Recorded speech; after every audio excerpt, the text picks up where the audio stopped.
오늘 우리에게 주신 하나님의 말씀은 요나서 1장 1절부터 10절입니다. 계시된 하나님의 말씀을 함께 봉독합니다. 여호와의 말씀이 아미떼의 아들 요나에게 임하니라. 이르시되 너는 일어나 저 큰 성읍 니느웨로 가서 그것을 향하여 외치라. 그 악독이 내 앞에 상달되었음이니라 하시니라. 그러나 요나가 여호와의 얼굴을 피하려고 일어나 다시스로 도망하려 하여 욥바로 내려갔더니 마침 다시스로 가는 배를 만난지라. 여호와의 얼굴을 피하여 그늘과 함께 다시스로 가려고 백삿을 주고 배에 올랐더라. 여호와께서 큰 바람을 바다 위에 내리심에 바다 가운데 큰 폭풍이 일어나 배가 거의 깨지게 된지라.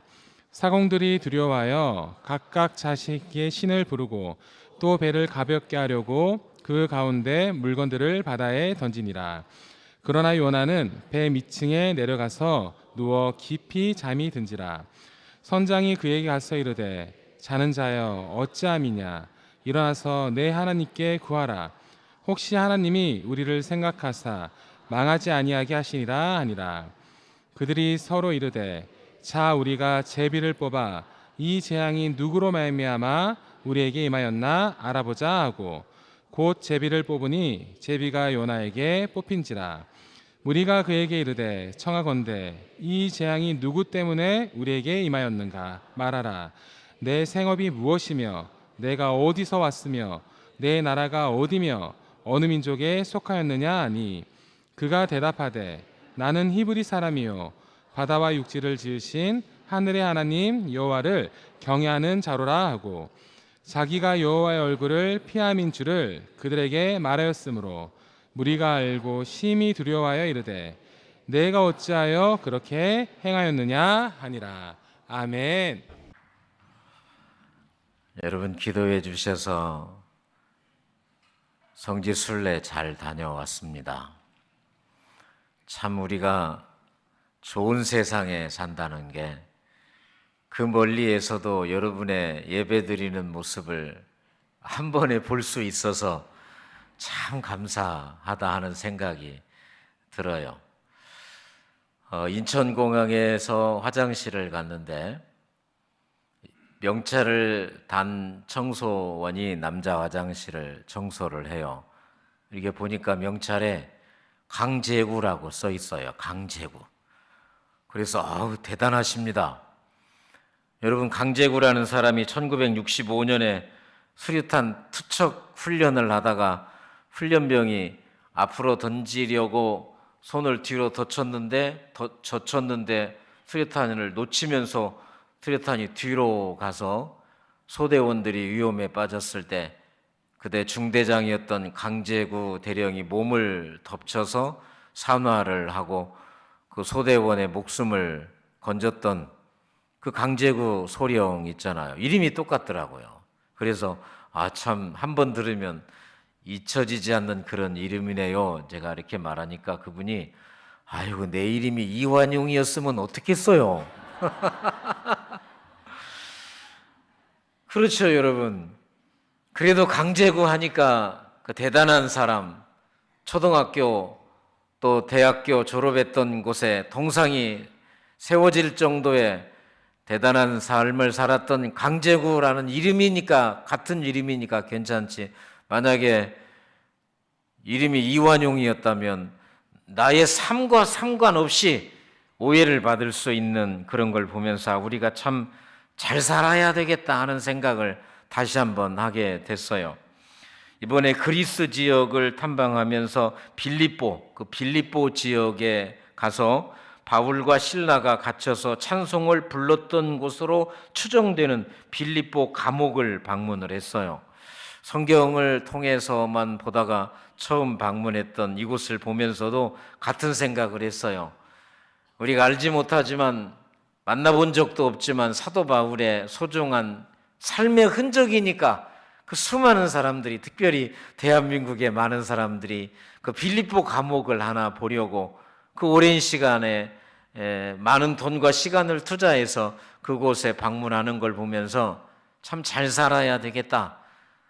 나를 위해서도 잘 살아야 되겠지만 나와 동일한 이름을 가진 그 다음 사람을 위해서도 또 함께 믿음의 길을 가고 있는 믿음의 후배들을 위해서도 우리가 잘 살아야 되겠다 하는 그런 생각을 했습니다. 요나서는 선지서잖아요. 선지서 또는 예언서라고 말하는데 구약에서는 이사야 선지자부터 말라기 선지자까지 말라기서까지 17권의 예언서, 17권의 선지서가 있습니다. 근데 이 선지서와 이 예언서의 특징은 누가 썼느냐 중요하지만 더 중요한 것은 이 예언자가 누구에게 어떤 예언을 선포했느냐가 누가 썼느냐보다도 훨씬 더 중요해요. 그렇죠? 이사야 선지자가 누구냐 중요합니다. 그러나 이사야 선지자가 어느 나라를 향해서 어떤 말씀을 선포했느냐 하는 것은 저자보다 훨씬 더 중요하다고 할 수가 있어요. 그런데 이 17권의 예언서 가운데 유독 요나서는 그렇지 않아요. 요나가 니느웨 성을 향해서 선포한 건 딱 하나예요. 너희들 회개하라. 회개하지 않으면 40일 후에 이 땅이 멸망할 것이다. 딱 그 한 줄입니다. 요나서가 1장부터 4장까지 되어 있는데 요나서의 전체적인 내용은 요나가 어떤 사람인가, 요나가 하나님의 말씀을 듣고 어떤 행동을 했는가, 요나의 입에서 나온 선지자적 메시지에 초점이 있는 것이 아니라 요나라는 사람의 삶의 흔적과 족적과 자취에 요나서의 핵심이 들어있는 것을 보게 돼요. 오늘은 요나서 두 번째 강의를 통해서 오늘 또 우리에게 말씀하시는 하나님의 은혜를 가슴에 담는 귀한 시간이 되기를 축복합니다. 첫 번째, 요나도 넘어졌는데 나도 넘어질까 조심해야 된다. 요나도 넘어졌잖아요. 요나도 넘어졌는데 나도 넘어질 수 있다는 것. 자, 요나서 1장 3절입니다. 그러나 요나가 여호와의 얼굴을 피하려고 일어나 다시스로 도망하려 하여 욥바로 내려갔더니, 우리가 요나서를 보면서 참 아쉬운 게 그러잖아요. 대단한 선지자 가문에서 아미떼의 아들로 선지자의 부름을 받은 요나라면 하나님이 명령하실 때, 하나님이 말씀하실 때, 그래서 하나님의 말씀에 순종해서, 그래서 요나가 하나님의 말씀을 가슴에 품고 니느웨에 가서 선지자 활동을 했더라. 그랬더라면 얼마나 좋았겠어요. 그런데 성경은 그래서 요나가가 아니라 그러나 요나가로 시작한다는 것을 보면서 요나같이 대단한 믿음의 가문, 또 아름답게 쓰임받은 선지자였지만 넘어지고 자빠지고 하나님 말씀에 불순종했다는 걸 보면서 우리도 언제든지 얼마든지 그럴 수 있는 가능성을 아주 많이 가진 사람이라는 사실을 알고 우리가 예수를 믿어야 된다는 거죠. 여러분, 우리는 살면서 한 번도 살아보지 않은 오늘을 살고 있어요. 그렇죠? 예. 우리는 한 번도 살아보지 않은, 한 번도 드려보지 않는 처음 예배를 오늘 지금 드리는 거예요. 2026년 2월 1일 2부 예배 11시 35분을 어느 누구도 살아본 적이 없어요. 우리는 다 처음이라고. 혹시 아니신 분 있나? 우리는 전부 다 처음이에요. 그래서 말씀도 처음이고 만나는 사람도 지난주도 만났지만 그러죠, 처음이고 일어나는 모든 것도 처음입니다. 우리는 한 번도 생각해보지 않은, 한 번도 생각해보지 않은 어떤 말을 듣거나 어떤 상황이나 어떤 명령을 받으면 주저하게 돼요. 요나는 대단한 가문의 선지자라고 말씀을 드렸어요. 그런데 하나님께서 어느 날 요나에게 말씀하시는데, 요나야, 너희 민족을 그렇게 괴롭히고 힘들게 했던 아수르의 수도 니느웨로 가라. 그곳에서 예언을 하는데 회개하라. 회개하지 않으면 40일 후에 멸망할 것이다. 이 말을 전하라 하는 메시지를 들어요. 근데 요나는 자기가 살면서 이런 메시지를 하나님으로부터 들을 것이라고는 정말 한 번도 생각해 본 적이 없어요. 아니, 왜 우리나라의 원수인 저 니느웨 땅에 왜 내가 가야 돼? 한 번도 생각해 보지 않은 명령을 받고 주저하죠. 그럴 수밖에 없는 거죠. 여러분, 우리도 마찬가지입니다. 어느 목사님이 그러더라고. 자기 교회 변호사 몇 명이 있는데 그 변호사, 교회가 어려워져서 교회에 어떤 문제가 있어서 그 변호사의 도움을 받을 것이라고는 한 번도 생각해 본 적이 없다는 거예요. 여러분, 그렇죠. 우리 교회 의사 선생님들 몇 분 있지만 제가 몸이 아파서 절대적으로 그분에게 도움을 받아야 될 것이라고 생각해 본 적이 별로 없는 것처럼 마찬가지입니다. 근데 우리는 살면서 그래요. 이런 일이 나에게 있을 거라고 생각을 안 하지만, 그러나 여러분, 이런 일이 나에게 있을 것이라고 생각하고 우리가 인생을 살아야 돼요. 왜? 오늘 우리 처음 살잖아요. 오늘 2026년 2월 1일 11시 37분을 처음 살아봐요.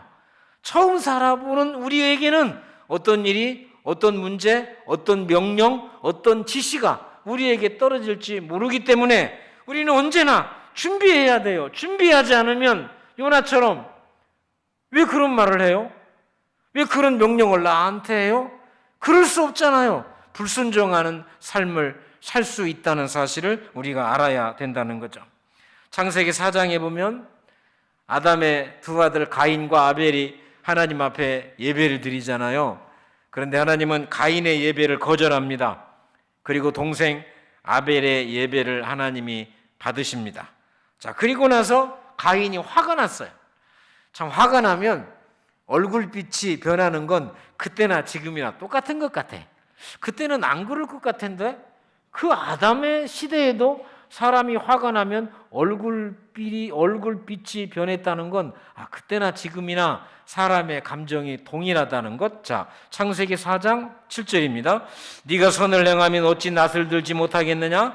선을 행하지 아니하면 죄가 문에 엎드려 있느니라. 너는 죄가 너를 원하나 너는 죄를 다스릴지니라. 하나님이 가인의 마음속에 분노가 있고 화가 있는 걸 하나님이 보셨어요. 그래서 가인에게 말합니다. 가인아, 네 속에 화가 있다. 죄가 문 앞에 엎드려져 있다. 죄가 너를 원하지만 너는 죄를 다스려야 된다. 정확하게 말하는 거예요. 이 말을 요즘 우리말로 좀 쉽게 설명하면 이런 거죠. 여러분, 교회 와서 예배드리고 은혜 받고 찬양하고 기도하고 회개하고 하나님, 나 좀 다르게 살고 싶어요. 말씀대로 살고 싶어요. 용서하며 살고 싶어요. 아멘 안 해도 계속해요. 마음속에 우리가 예배를 드리면서 그런 다짐을 하잖아요. 그런 다짐을 하고 교회 문턱을 넘으면 기다리고 있어. 내 팔짱을 탁 끼는 놈이 하나가 있어. 사탄 마귀 귀신이 은혜 받았어? 됐어. 팔짱을 딱 끼고 뭘 용서하려고 그래? 대충 믿어 뭘 열심히 믿으려고 그래? 지금 그 말이거든요. 가인아, 네가 왜 마음속에 분을 품고 있느냐? 죄가 네 문 앞에 엎드려 있다. 네가 문을 열고 나가는 순간 죄가 너의 팔짱을 끼고 동생 죽여라. 동생 죽여야 된다. 동생이 죽어야 네가 산다. 그럴 것이다라고 경고를 하는 거예요. 그런데 이 경고를 가인이 무시합니다. 그 결과 창세기 4장 8절은 이렇게 말합니다. 가인이 그의 아우 아벨에게 말하고 그들이 들에 있을 때에 가인이 그의 아우 아벨을 쳐 죽이니라. 하나님이 분명하게 경고했잖아요. 분명하게 경고했어요. 죄가 네 문 앞에 있다. 문을 나서는 순간 죄가 네 팔짱을 끼고 동생 죽이라고 할 것이다. 그러니 네가 죄를 다스려야 된다라고 분명히 말했지만 가인은 하나님의 경고를 무시했어요. 그리고 죄를 따라서 동생을 쳐 죽였어요. 그래서 가인의 가문은 하나님의 역사에 철저하게 무시되고 버려지고 복 있는 자리에 그 이름 하나 올리지 못하는 올리지 못하는 비극적 가문이 된 것을 볼 수가 있습니다. 사랑하는 성도 여러분, 요나도 넘어졌다면, 요나도 그래서 요나가가 아니라 그러나 요나의 불순종의 삶을 살았다면 우리도 얼마든지 이 땅에 살면서 죄 지을 수 있고 넘어지고 자빠질 수 있고 불순종하는 삶을 살 수 있다는 사실을 기억하며 살아야 돼요. 일본의 뇌성마비 시인인 미즈노 겐조라는 사람이 있습니다. 이분이 1984년에 돌아가셨는데 초등학교 4학년 때 병에 걸린 이후로 온몸이 마비가 됐어요. 저렇게 마비가 됐어요. 할 수 있는 것은 눈동자 움직이는 게 전부입니다. 그 눈동자 움직이는 거하고 그것으로 어머니하고 사인을 맞춰갖고 시를 썼어요. 많이 썼어요. 많은 시를 썼습니다. 이분이 쓴 시 가운데 이런 내용이 있어요. 나사렛 예수여, 나사렛 예수여, 내가 나사렛 예수를 십자가에 못 박았나이다. 아니, 초등학교 4학년 이후로 걸어본 적이 없다니까. 평생 누워 살다가 사망을 했어요. 그런데 무슨 죄를 지었다고, 무슨 흉악한 죄를 지었다고 나사렛 예수여, 나사렛 예수여, 내가 나사렛 예수를 십자가에 못 박았나이다라고 고백을 했겠냐고요. 이분이 이런 고백을 했다면 우리는 얼마나 많은 죄를 지었을까요? 우리는 오늘 또 얼마나 많은 죄를 지을까요? 우리는 내일 또 얼마나 많은 죄를 지을까요? 그래서 우리는 요나를 본받아야 돼요. 요나같이 믿음의 가문, 대단한 선지자도 불순종의 길을 갔다는 걸 보면서 나도 그럴 수 있다. 우리 자식들도 그럴 수 있다. 그래서 고린도전서 10장 12절 그런즉 선줄로 생각하는 자는 넘어질까 조심해라.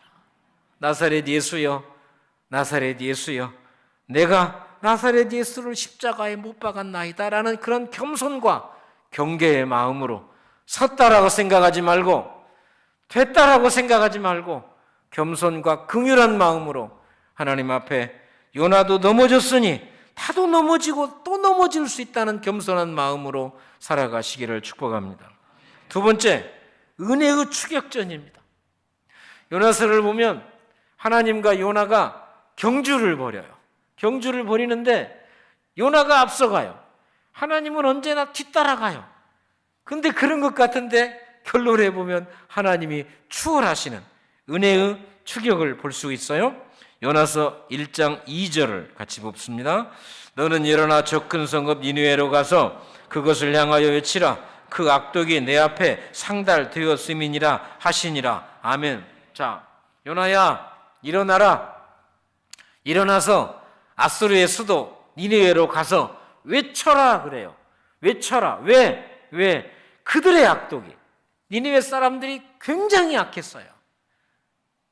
그들의 악독이 내 앞에 상달되었다. 이 말은 하나님은 아수르 사람들이 전쟁을 통해서 이웃 나라를 어떻게 죽였는지, 이웃 나라를 정복할 때 어떻게 처참하고 아주 그들을 다루었는지를 하나님이 사실은 보고 있었다는 거예요.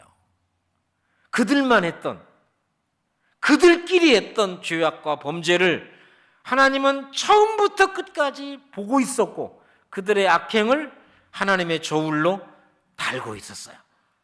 저울로 달다가 안 되겠다 싶어서 하나님은 요나를 보내서 그들에게 회개의 기회를 주시는 것 아니겠습니까? 하나님은 다 알고 있었어요. 다 보고 있었어요. 그래서 요나에게 가라, 외쳐라 그랬는데 요나가 어떻게 합니까? 요나서 1장 3절입니다. 그러나 요나가 여호와의 얼굴을 피하려고 일어나 다시스로 도망하려 하여 요바로 내려갔더니 마침 다시스로 가는 배를 만난지라. 여호와의 얼굴을 피하여 그들과 함께 다시스로 가려고 뱃삭을 주고 배에 올랐더라. 여러분, 우리가 하나님을 피할 수 있을까요? 우리가 하나님 앞에서 도망하여 숨을 수가 있을까요? 없어요. 그런데 요나가 지금 그걸 하고 있는 거예요. 그러나 요나가 하나님의 얼굴을 피하려고 도망하여 내려갔다. 어떻게 우리가 하나님의 얼굴을 피해요? 니느웨 사람들의 악행을 하나님이 다 보셨는데, 그래서 요나를 그곳에 선지자로 보내는데 요나가 도망간다고 도망가지나요? 요나가 피한다고 피해지나요? 그런데 요나는 도망갑니다. 피하려고 도망하려 내려갔고 배 밑창까지 갔다라고 말하고 있어요. 우리는 살면서 하나님을 피할 수 있다라고 생각하는 그런 교만함, 여기는 하나님이 없겠지라고 생각하는 교만함과 악함이 우리에게 있어요. 여러분, 제가 보이나요? 제 질문에는 함정이 없어요. 함정이 없어요. 저는 여러분이 보입니다. 아주 잘 보여요. 우리 장로님들도 보이시고, 우리 예쁜 가운을 입으신 우리 성가대 관현악도 보여요. 다시 물을게요. 저 보여요? 보인다고 하셔. 저 보이죠? 그래요, 여러분. 우리는 살면서 사람의 눈을 얼마나 의식하는지 몰라요. 우리 교회에 CCTV만 한 30여 개가 있으니까 어문 생각하지 마셔.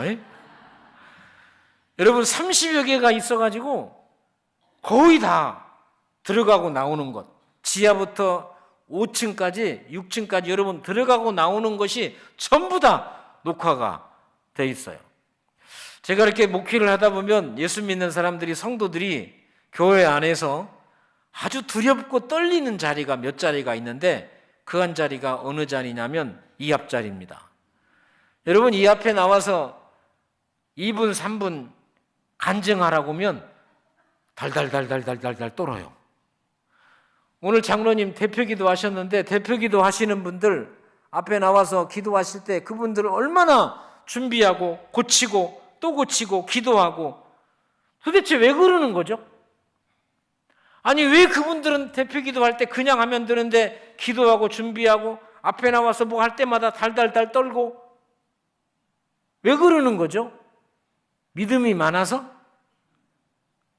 우리보다 믿음이 좋아서? 아니라니까요. 왜 그러냐면 여러분이 눈에 보이기 때문에 그래. 내 눈에 이 회중들이 눈에 보이기 때문에 준비하고 달달달 떨고 그는 거예요. 만약에 여러분이 눈에 보이지 않는다면 어떻게 할까요? 그래요. 그런 마음 없어요. 그런 마음 없어요. 마찬가지입니다. 여러분, 우리는 육신의 눈으로 하나님을 볼 수 없어요. 그런데 내 안에 은혜가 오잖아요. 내 안에 은혜가 오면 보이지 않는 하나님의 존재가 보이는 것처럼 보일 때가 있어요. 자, 하나님은 영으로 계시기 때문에 볼 수 없어요. 물론 우리가 기도하고 기도하다가 하나님께서 환상 중에 예수님을 보여줄 때도 있습니다. 그러나 하나님은 볼 수는 없지만, 그런데 그 영으로 계신 하나님이 어느 때 내 앞에 있는 것처럼, 나와 함께 동행하는 것처럼 보일 때가 있는 거죠. 자, 시편 16편 8절입니다. 시작. 내가 여호와를 항상 내 앞에 모심이여 그가 나의 오른편에 계심으로 내가 흔들리지 아니하리로다. 이러면 안 되잖아요. 하나님이 내 오른편에 계신다고? 어디 있어? 아니, 어디 있냐고? 왼편에? 내 옆에? 없어요. 그런데 여러분, 이게 기가 막힌 거야. 내 눈에 여러분이 보이고 여러분의 눈에 제가 보이는 것처럼 하나님은 영으로 계시기 때문에 보이지 않아요. 그런데 어느 날, 어느 순간 주님이 나와 함께하고 내 안에 은혜가 차면, 오늘 이 다윗의 고백처럼 내가 항상 하나님 앞에 있구나, 하나님이 내 오른편에 계시는구나 하는 이런 존재의식에 대한 인식이 시작되는 거예요. 보이지 않는 하나님의 존재에 대한 인식이 시작이 되는 거예요. 그래서 CCTV 앞에서, 이 사람들 앞에서, 그 많은 사람들 앞에서 아무리 큰 죄인이어도 사람들 앞에서 죄를 못 짓고 지려고 하다가도 머뭇거리는 것처럼 보이지 않는 하나님이 내 오른편에 계시는, 보이지 않는 하나님이 내 앞에 계신다는 존재적 의식이 생기면, 여러분, 우리가 믿음의 길, 참된 복된 길을 살 수가 있는 거 아니겠어요? 사도행전 4장 19절은 이렇게 말합니다. 베드로와 요한이 대답하여 이르되 하나님 앞에서 너희 말을 듣는 것이 하나님 말씀을 듣는 것보다 옳은가 판단하라. 하나님 앞에서, 하나님은 보이지 않아요. 그러나 하나님 앞에서, 이게 믿음이거든요. 보이지 않는 하나님이 보이는 거예요. 들리지 않는 하나님의 소리가 들리는 거예요. 내 옆에 오른쪽 왼쪽에 아무것도 없지만 주님이 내 옆에 계신 것 같은 그런 존재의식을 느끼며 가지고 살아가는 것이 은혜고 믿음이라는 거죠.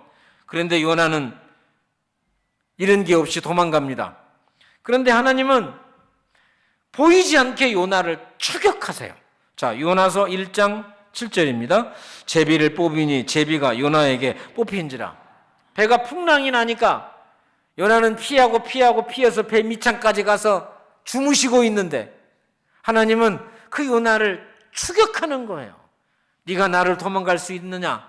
네가 나를 피할 수 있느냐? 추격해서 제비를 뽑았는데 그 제비가 누구가 뽑힌다고요? 요나가 뽑히는 거죠. 여러분, 우리 예수님, 우리 하나님 눈 피할 수 없어요. 도망갈 수 없어요. 우리는 하나님의 손바닥 안에 살고 있다는 사실. 영국의 존 스토트 목사님이 나는 왜 그리스도인이 되었는가라는 참 좋은, 두껍지 않지만 참 좋은 책을 썼어요. 이 책을 요즘 우리로 말하면 나는 왜 예수 믿는가? 나는 왜 교회 다니는가? 라고 할 수가 있습니다. 자, 이분은 내가 왜 그리스도인이 되었는가? 첫 번째, 기독교 유산을 가진 영국에서 태어났기 때문에? 아니다. 두 번째, 예수 믿는 아내를 만났기 때문에? 아니다. 세 번째, 기독교 가정에서 태어났기 때문에? 아니다. 네 번째, 내가 예수 믿기로 결단을 해서? 아니다. 여러분, 오늘 여기 앉아 계신 분들 가운데 어떻게 예수 믿게 됐어요? 라고 말하면 거의 다 1, 2, 3, 4로 다 걸립니다. 기독교 유산을 가진 영국에서 태어났기 때문에 예수 잘 믿는 아내를 만나서 그 아내의 기도와 권면으로 태어나서 보니까 아버지가 장로님이요, 태어나서 보니까 어머니가 예수를 잘 믿는 사람이요, 그래서 우리가 예수 믿을 수 있잖아요. 또 가끔 나는 누가 교회 가자고 전도한 사람이 없는데 내가 결단해서, 그런 분이 있다고. 졸고 있는 분은 그런 생각을 해. 지금 졸고 있는 분 고마워요, 감사해. 누가 나한테 교회 가자고 말 안 했다는 거예요. 내가 스스로 왔다는 거예요. 여러분, 어떻게 교회에 오셨냐고 말하면 1, 2, 3, 4번에 거의 다 걸린다고. 거의 다 걸린다고. 근데 존 스토트는 아니다. 1번도 아니고 2번도 3번도 4번도 아니다. 그러면 내가 왜 그리스도인이 되었느냐? 천국의 사냥개 때문이다. 천국의 사냥개가 누구예요? 예수 그리스도예요. 한 번 물면 놓치지 않는, 도망가는 요나를 끝까지 추격하고 내려가고 배 밑창까지 내려가서 이제 나는 하나님을 피했다라고 생각하고 등 돌리고 자고 있는 요나를 끝까지 추격해서 제비 뽑아 선택하게 만들고 자신의 죄를 보게 하는 그 하나님의 은혜로 오늘 우리가 살아가는 것 아니겠습니까? 그래서 잠언 16장 33절은 이렇게 말합니다. 제비는 사람이 뽑으나 그 모든 결정은 여호와께 있느니라. 그래서 부탁합니다. 도망가봐야 발병만 납니다. 여러분, 예수 믿다 사람에게 실망하고 삶의 문제가 해결되지 않는다고 교회 떠나봤자 은혜의 추격을 받는 여러분들은 제비 뽑아 지명해서 다시 돌아오는 일, 오히려 풍랑 만나서 다른 사람만 실컷 고생하고 인생 실컷 고생만 하니까 좋은 말로 말할 때 도망갈 생각하지 말고, 아멘. 하나님이 주신 소중한 자리도 봉사하다가 이런저런 것 때문에 내 던지고 다시는 하나 보라라는 그런 이상한 말 도망가지 말고 은혜의 추격을 받은 여러분들 그 자리 잘 지키며 은혜와 감사로 그 자리를 잘 지키며 섬기는 은혜가 있기를 축복합니다. 세 번째, 나의 끝 예수의 시작.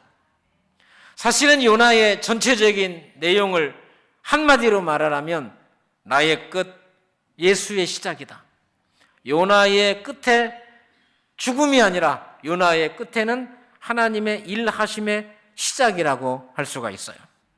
카일 아이들먼 목사님이 쓰신 나의 끝 예수의 시작이라는 참 좋은 책이 있잖아요. 이 책을 열면 어느 날 아이들먼 목사님에게 어느 남자가 전화 상담을 하는 이야기로 시작을 합니다. 한 남자가 전화를 했어요. 목사님 18개월 된 아들이 죽었어요. 여러분 18개월 된 1년 반 된 아들이 죽었을 때 그 상황을 맞이해야 하는 부모 입장에서 얼마나 가슴 아프고 힘들겠어요. 18개월 된 아들이 죽었어요. 그런데 이 남자가 잠시 후에 더 충격적인 말을 하잖아요. 내가 죽였어요.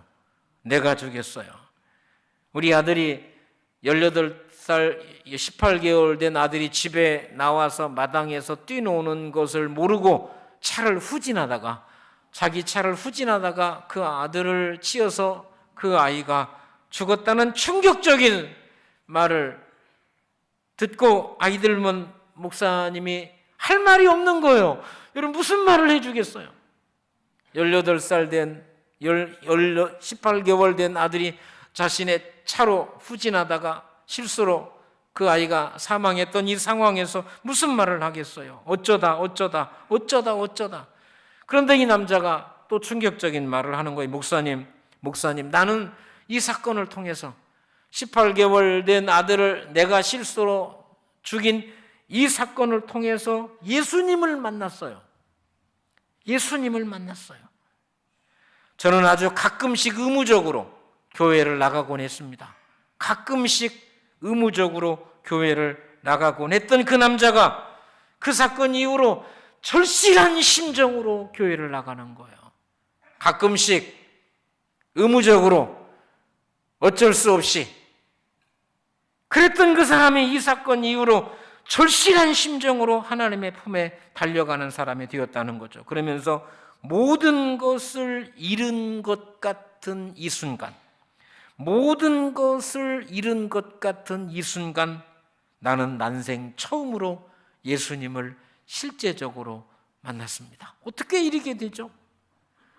자신의 전부라고 했던 것들을 잃은 많은 사람들이 세상을 원망하고 교회를 원망하고 하나님을 원망하고 사람을 원망하고 세상으로 가는 경우가 얼마나 많은데 자신의 전부라고 생각했던 18개월 된 아들이 사고로 자기가 실수로 그 아들을 죽인 그 모든 것을 잃은 것 같은 이 순간에 나는 난생 처음 예수를 만났다는 이 남자의 고백을 듣고 전화를 끊고 노트북을 열었다는 거예요.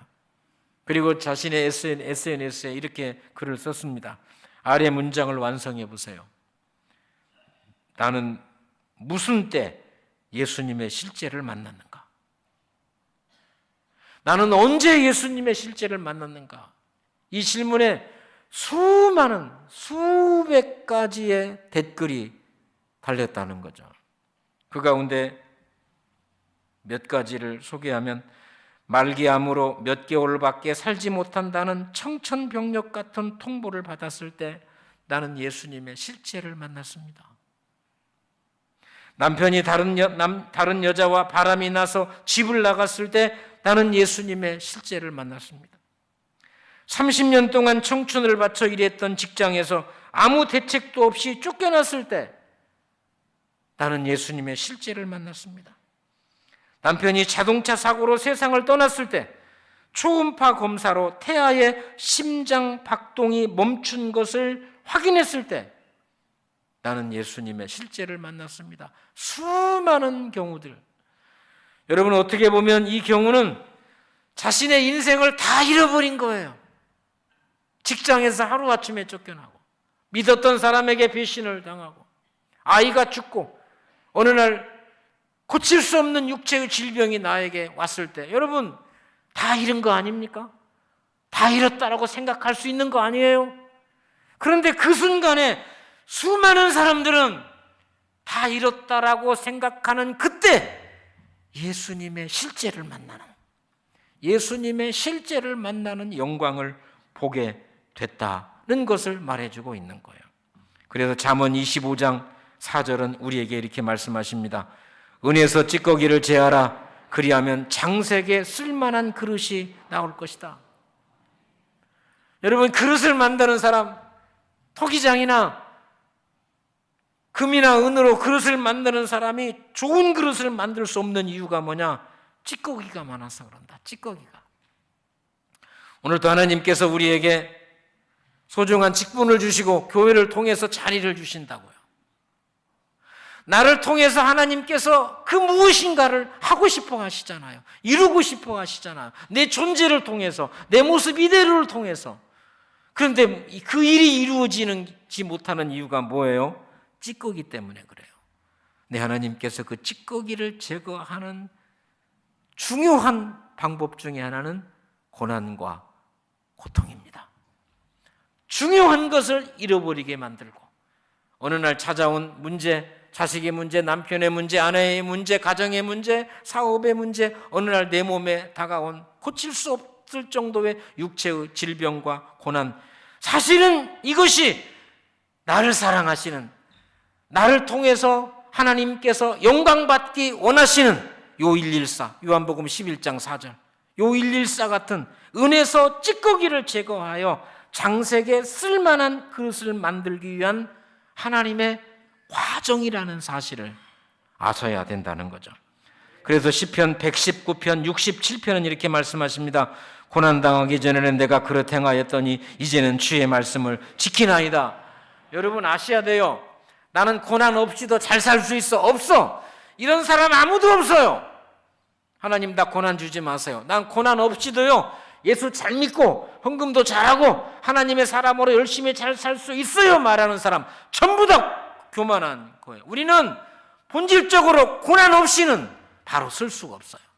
고난 없이는 내 삶의 찌꺼기가 배출이 안 되는 거예요. 그래서 하나님이 우리에게 고난을 주시고 육체의 질병을 주시고 사람을 통해 아픔을 주시고 그 과정을 통해서 하나님께서 쓰시기에 합당한 찌꺼기를 제거하고 쓰시기에 합당한 은장색에 쓸만한 그릇을 만들어가는 것 아니겠습니까? 오늘 요나도 그래서 요나가 갔다면 요나서가 나왔겠어요? 불순종의 요나를 하나님의 끝까지 은혜로 죽여가십니다. 죽여가셔서 내려가고 배 밑장까지 내려간 요나가 탄 배에 풍랑이 일어서 큰 바람이 불어서 배가 거의 깨지게 될 정도의 큰 바람. 그때 요나가 뭐라고 말합니까? 나를 들어 바다에 던져라. 나를 들어 바다에 던져라. 사람은 죽을 뻔한 고난과 풍랑이 있기 전에는 자신의 죄를 못 봅니다. 자신의 찌꺼기가 버려지지 않는 거예요. 그런데 죽을 뻔한 자리에까지 가니 나를 들어 바다에 던지라. 아, 나의 끝이 예수의 시작이었구나. 나는 이게 끝이고 내 인생의 끝이고 이 생망, 이번 생에는 망했다. 그런데 아니었구나. 그것은 나를 향한 하나님의 계획이었고 내 인생의 찌꺼기를 제거하기 위한 하나님의 고난의 선물이었구나. 나의 끝은 예수의 시작이었음을 다시 한번 배우게 되는 것 아니겠습니까? 광야라는 아주 참 좋은 복음성가가 있어요. 제가 부르기는 거시기하고 제가 가사를 읽어드릴 테니까 가사가 참 너무 좋아요. 광야, 왜 나를 깊은 어둠 속에 홀로 두시는지, 어두운 밤은 왜 그리 길었는지, 나를 고독하게, 나를 낮아지게, 세상 어디도 기댈 곳이 없게 하셨네. 그곳이 어떤 곳입니까? 광야요. 광야에 서 있네. 근데 광야에 서면 어떤 일이 벌어지냐? 주님만 내 도우며, 주님만 내 빛이요, 주님만 내 친구요. 광야 가기 전에는 나를 도울 사람들이 너무 많아. 친구도 많고 돈도 많고 건강하잖아요. 그런데 내가 광야에 들었으면 주님만이 내 도움이고 주님만 내 빛이고 주님만 내 친구가 되시고 주님 손 놓고는 단 하루도 살 수 없는 곳 광야라는 거예요. 왜 하나님이 나에게 이런 고난이 올까요? 주님 손 놓고는 단 하루도 살 수 없다는 것을 가르쳐 주기 위한 거예요. 내가 의지하고 의지하는 것을 다 버리고 바다에 버리고 찌꺼기를 버리게 하기 위한 하나님의 놀라운 계획의 선물이라는 사실을 기억하시기를 축복합니다. 아, 그렇구나. 나의 끝은 예수님의 시작이구나. 나의 끝은 끝이 아니라 예수님의 시작이구나. 사랑하는 성도 여러분, 오늘 말씀처럼 요나도 넘어졌는데 우리라고 안 넘어졌겠어요? 우리라고 안 넘어질 수 있겠어요? 십자가 든든히 붙들고 경고와 이 경고를 가슴에 새기며 살아가기를 바랍니다. 내가 피한다고 피해지겠어요? 하나님은 끝까지 은혜의 추격을 합니다. 다 잃고 다 버리고 돌아오지 말고 내 모습 이대로 사용하시는 하나님의 은혜로 그 은혜의 추격에 감격하시고 나의 끝은 예수의 시작입니다. 나의 끝은 예수의 시작입니다. 나의 끝 같은 인생의 절망 속에 예수 만나, 예수 만나, 예수 만나, 예수 없이는 안 되는, 예수이어야만 되는 그런 복된 삶을 살아가시기를 축복합니다. 하나님 아버지, 내가 요나입니다. 내가 요나입니다. 요나가 넘어진 것처럼 나도 넘어지고 자빠집니다. 요나가 불순종한 것처럼 나도 불순종합니다. 그러나 끝까지 은혜로 추격하시는 하나님의 은혜로, 하나님의 사랑으로 한 번 물면 놓지 않는 하나님의 그 놀라운 사랑으로 오늘 우리가 여기까지 왔습니다. 하나님, 나의 끝은 끝이 아니고 나의 마지막은 마지막이 아니고 나의 절망은 절망으로 끝나서는 안 되는 나의 끝에 예수님이 계시고 나의 절망 끝에 주님이 새로 시작하는 은혜가 있음을 기억하고, 사랑하는 성도들, 육체의 질병 때문에 돈의, 가정의, 사업의, 관계의 문제 때문에 끝이라고 생각할 정도의 아픔과 고통을 당한 성도들, 이제 그 끝에 예수 만나게 하소서.